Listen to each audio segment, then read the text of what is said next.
उत्तर प्रदेश के शिक्षा विभाग से जुड़े कुछ प्रमुख खबरें हैं जिसके बारे में इस वीडियो में डिटेल में चर्चा करेंगे। जैसे कि यूपी टेट का नोटिफिकेशन कब तक आ रहा है, आयोग के द्वारा दी गई सूचना के आधार पर इस वीडियो में हम लोग बात करने वाले हैं।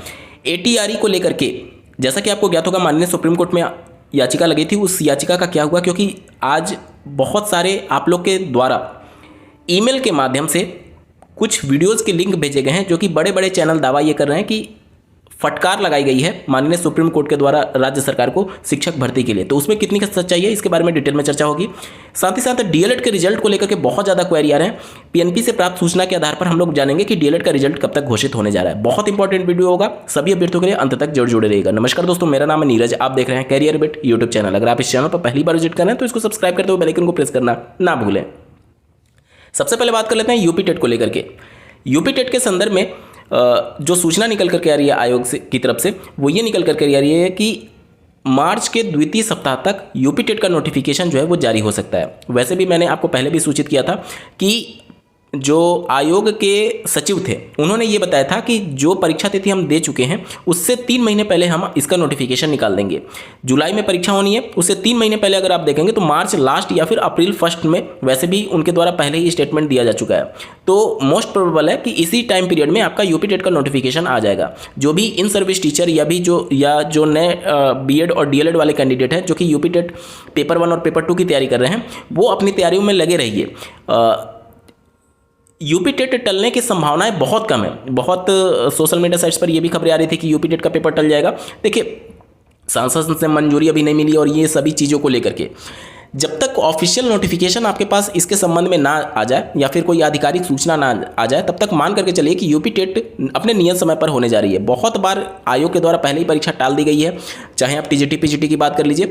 अब बहुत कम चांसेस हैं। वैसे भी जो नए अध्यक्ष हैं उनका काफ़ी अनुभव रहा है, पूर्व डीजीपी के पद से वो रिटायर हुए, तो निश्चित तौर पर ये सारी चीज़ों को लेकर के वो अवेयर होंगे और शासन से हर चीज़ डिस्कस करने के बाद से वो नहीं चाहेंगे कि अब इस तरीके से कहीं ना कहीं पेपर टालने जैसी नौबत आए, क्योंकि इससे केवल विभाग की नहीं सरकार की भी छवि धूमिल होती है। विधानसभा में विपक्ष बार बार आरोप लगाता है कि आप एक पेपर कंडक्ट नहीं करा पा रहे, 5-5 बार पेपर रद्द हुआ है।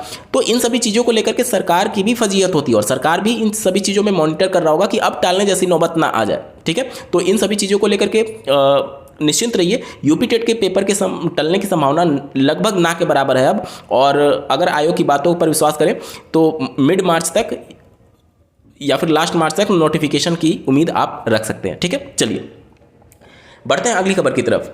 बात करते हैं डीएलएड के रिजल्ट को लेकर के। लगातार आप लोग के कमेंट के माध्यम से प्रश्न आ रहे थे।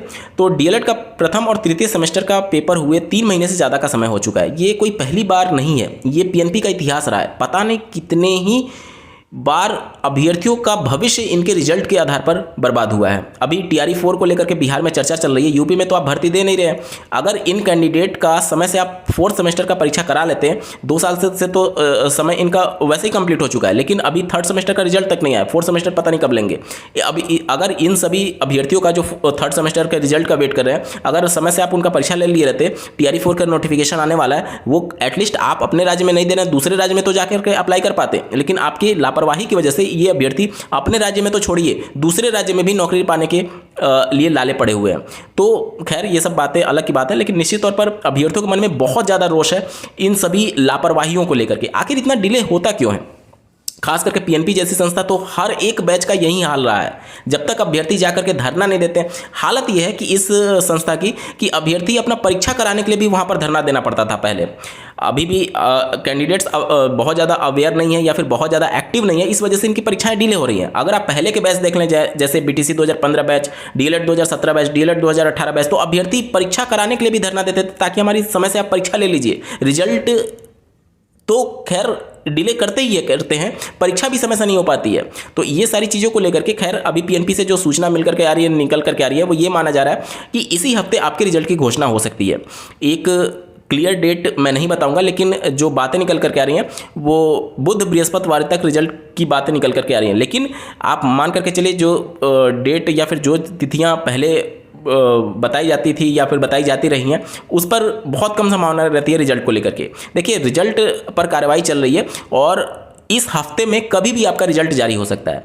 इस हफ्ते में आपका रिजल्ट कभी भी जारी हो सकता है, पीएनपी का ये कहना है। ठीक है, तो जो भी डीएलएड प्रथम और 3rd सेमेस्टर के कैंडिडेट हैं वो रिजल्ट तो आपका आ ही जाना है। अपने अगले सेमेस्टर की पढ़ाई में लग जाइए और ज़्यादा से ज़्यादा पीएनपी पर दबाव बनाइए। एटलीस्ट आप परीक्षा तो लीजिए समय से, आपका प्रशिक्षण कंप्लीट हो चुका है, सब कुछ कंप्लीट हो चुका है। अब अगर इसमें आप लोग ढिलाई बरतेंगे तो बोर्ड परीक्षाएं ऑलरेडी शुरू हो चुकी हैं, संस्थाएं नहीं मिल पाती हैं इनको एग्जाम कंडक्ट कराने के लिए, तो बहुत ज़्यादा डिले हो जाता है। आप उन पर प्रेशर डाल सकते हैं कि अगर 1-2 दिन गैप हो रहा है या फिर संडे में जब बोर्ड एग्जाम नहीं होते हैं उस समय आप पेपर ले लीजिए, नहीं तो अगर आप उसका इंतजार करेंगे तो और ज़्यादा डिले हो जाएगा। बहुत सारी समस्याएं हैं डीएलएड के साथ, और पीएनपी संस्था तो वैसे ही इस सब चीज़ों के लिए बहुत ज़्यादा बदनाम है। खैर, बढ़ते हैं अगली खबर की तरफ।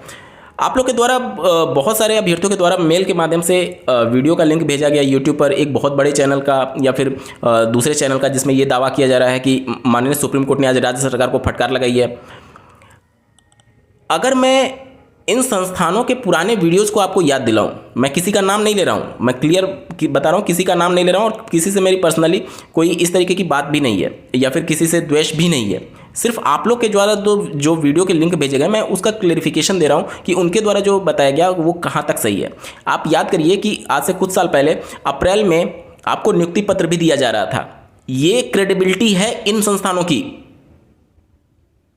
सोशल मीडिया पर, व्हाट्सएप पर जो चीज़ें वायरल होती हैं उठा करके वहीं आपको आकर के बता दिया जाता है। कोई भी क्रॉस वेरीफाई तक नहीं करती है ये संस्थाएं कि उसमें कितनी हद तक सच्चाई है भी या नहीं। माननीय सुप्रीम कोर्ट के जो भी हियरिंग होती है, आप उनकी जो यूट्यूब चैनल है उस पर जाकर के क्रॉस वेरीफाई कर सकते हैं। ये संस्थाएं वहाँ पर भी जाकर के क्रॉस वेरीफाई नहीं करती हैं कि आज सुनवाई हुई भी है या नहीं। बहुत सारे अभ्यर्थियों का कैरियर बिट चैनल पर कमेंट के माध्यम से प्रश्न आ रहा था। मैं आपको बता दूं कि आप कैरियर बिट के दूसरे official YouTube channel view bit से भी जरूर जुड़ जाइए, क्योंकि वहां पर मैंने सुबह में और शाम में डेडिकेटेड वीडियो के माध्यम से कोर्ट की हर एक चीज़ों के बारे में अवगत कराया हुआ है। फिर भी मैं यहाँ पर बता देता हूँ, बहुत सारे लोग जो उससे नहीं जुड़े हुए हैं, लेकिन मेक श्योर कि आप जुड़ जाइएगा, क्योंकि बहुत सारे न्यूज़ आपसे छूट जाती हैं, तो ना छूटे, इसलिए दोनों चैनल को आप जरूर सब्सक्राइब करके रखिए अगर आप शिक्षा विभाग से की खबरों से अपडेटेड रहना चाहते हैं। देखिए, माननीय सुप्रीम कोर्ट में आज ज़्यादा से ज़्यादा 20 से 25 सेकंड ही हियरिंग हुई है। मामला ये जो था वो ये था कि शिक्षा मित्र जो कि 18 नवंबर 2020 के रामशरण मौर्य वाले जजमेंट से प्रभावित हो करके 69,000 में क्वालिफाइंग मार्क्स जो कि 60 और 65% था, उसमें उनको रिजेक्ट किया गया था।